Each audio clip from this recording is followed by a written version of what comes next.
For the average human, the most interesting piece of body armour will probably forever be the helmet, and this is less about the vital protection it affords than its power of communication. For humans, the head and face are so important to our communication that adding anything to them can completely alter our perception of them. A goofy helmet is like a bad haircut, and I would go so far as to suggest the visual appearance of a military standard issue headgear probably has a not insignificant effect on rates of enlistment. That's a bit of a bold claim though, and other than that consideration, there really is no need for battle helmets of today to visually communicate anything, because the people wearing them are largely killing and dying without ever seeing each other.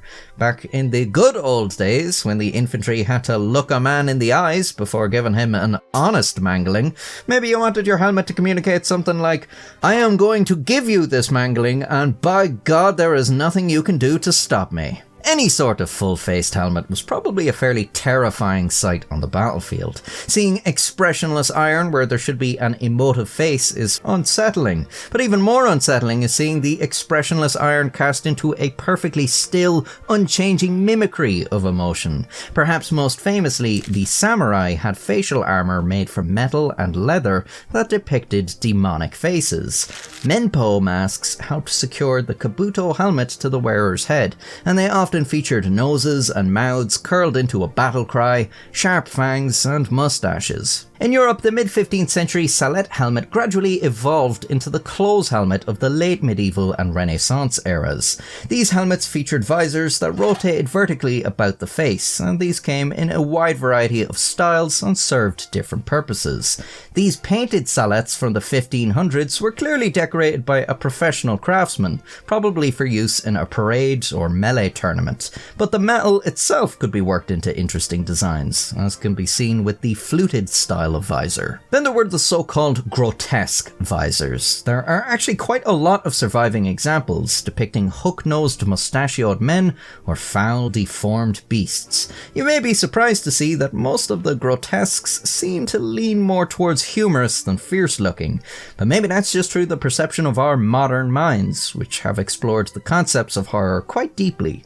Maybe this was the best thing one could come up with for a scary image to frighten your foes in a time before the scary movie or mass-produced Halloween masks.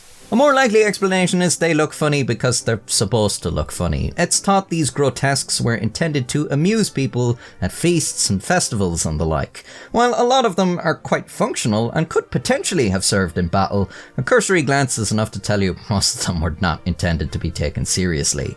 It is unlikely a man ever wore anything like this dog visor into battle, but it's possible one was worn by a fool making a comedic entrance at some feast on all fours. Probably the most famous such helmet is Henry VIII's horned helmet. The exquisitely detailed face features bulging eyes encased in wrinkles and adorned with spectacles. The toothy smile is surrounded by fleshy folds and stubble, and if you look real close, you'll even notice a drip of snot hanging from the helmet's large nose. The horns denote either devilry, or more likely, in accordance with the helmet's comical appearance, cuckoldry. Obviously, the chances Henry VIII ever intended to wear this into combat are pretty much non-existent. He may have put it on during a tournament as a jest, but even that would have been fairly unbefitting the stature of a king. The helmet was part of a suit of armour gifted to Henry by the Holy Roman Emperor Maximilian I in 1514, as a thank you for a recent alliance. The rest of the armour was lost to time, leaving only the unusual helmet. It's thought it would have been worn by royal jesters to amuse the king and his guests, and the visage may even be modelled after one of Henry's favourite fools. Some think it may represent a popular character of the time, as it bears resemblance to this Knave of Bells playing card from the same time. The craftsmanship of Henry's horned helmet illustrates the level of skill and expense it likely took to produce these things, and gives credence to the idea that the people who commissioned these pieces likely didn't want someone swinging a mace at it. Well, more so than you would normally not want someone swinging a mace at your helmet. As mentioned though, some of these designs were surprisingly functional, like underneath the silly visor was a conventional helmet ready for war. These were probably used for real combat, but in tournaments for public display. One team might have worn grotesques that symbolized they were heroic European Christian warriors, while another may have worn grotesques that depicted the evil faces of invading Turks. It's thought the large number of surviving helmets with noses and mustaches comes from the popularity and prevalence of such tournaments. And of course, history provides many examples of strangely ornamented helmets that were used mainly for ceremony, like the Roman cavalry helmets, but sort of lose their luster when you discover they were never used in real battle. The parade helmet is to the battle helmet what the movie prop is to the robot. You know, I want something that's been designed to be both visually, psychologically striking and functional in real life applications. The 15th century Steckhelm, or frogmouth helm, is probably an example of the exact opposite of this, where its odd appearance is the result of its design focusing on practicality, as they were made for jousting. So here's a helmet made for public entertainment and ceremony, where the visual style is more of an afterthought in service to functionality. I want the opposite, a helmet made for real battle, where the visual style is purposefully theatric for psychological purposes. The problem is guns came along and ruined everything. Why spend a fortune to put a man in armour when someone else can arm a peasant with the means to kill him for considerably less? The Savoyard type armour of the 1600s was some of the last full-plate armour Europe would see, as Firearms made all but the heaviest and most expensive armour obsolete. Savoyard armour had to protect its wearer from flintlock shot, and as such, the helmets were fairly flat, smooth and barren, giving this creepy, expressionless impression of a face. Some designers seem to have recognized this intimidating quality and purposefully sought to intensify it. These Savoyard helmets have come to be known as Totenkopf, or Death's Head helmets. Nowadays, the nature of warfare means any decorations on a soldier's armour or fatigues were likely put there simply to amuse the soldier and their buddies. No enemy is likely to see them unless they find them on your captured corpse, so intimidation is pretty much out the window. Nowadays, the best communication you can hope to achieve with your armour is probably conveying some form of ironic message when it's found attached to your body.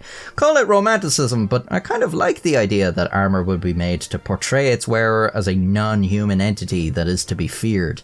That's sort of a lost art perhaps, but obviously the use of masks and helmets for purely theatrical purposes is more prevalent than ever. I mean, the average person can go out and buy a Darth Vader helmet, and just like that, they have the face of an evil space wizard robot. Surely everything about that would be completely bizarre to someone from the 15th century. Like, someone who was alive at the same time as Guy Fawkes would probably have a hard time understanding the significance of the Guy Fawkes mask in modern culture. There is at least one thing medieval masquerie had that has since largely disappeared: shame. The masks of shame were intended to publicly humiliate the wearer as a form of punishment for some transgression. They could be uncomfortable or even painful to wear, obscure your vision, or obstruct your speech. They also made you look like a jackass, a sort of thing you should be forced to wear if you were to do something as malevolent as watch my videos without subscribing. Just taking everything for free and not giving anything back. And subscribing isn't even giving. You don't lose anything. There's no sacrifice. It's completely free.